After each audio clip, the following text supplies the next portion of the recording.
பத்தாதுன்னு நீ வேற ஒழுங்கா குடிக்க மாட்டேன்.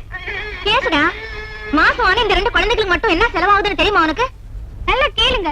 கல்யாணம் ஆகி முதல் ராத்திரி எனக்கே சொன்னேன், குழந்தை இப்ப வேணாம் பாவா, உங்களுக்கு ப்ரமோஷன் வரட்டும்னு. இல்ல இல்ல ஒண்ணே இருக்கட்டும்னு அவசரமா அவனை கொடுத்துட்டாரு.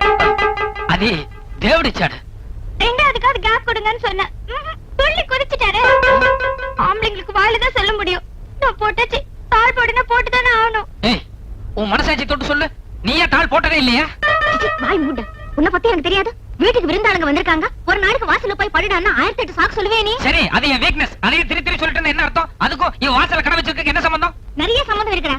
எதிர் வீட்டுக்காரன் உன்ன மாதிரி ஹெட் கான்ஸ்டபிள் தானே, அவருக்கு 3 ஆட்டோ ஓடுது. எப்படி உங்களுக்கு கையில நீட்ட வேண்டியதானே? அது கூட சாமட்டியால பாக்கெட் எடுக்கிற பெருசா. இருங்க, நீங்க 2 பேரும் என்ன ஒரு போலீஸ்கார பொண்டாட்டி அம்மாவும் பேசுற மாதிரியா பேசுறீங்க?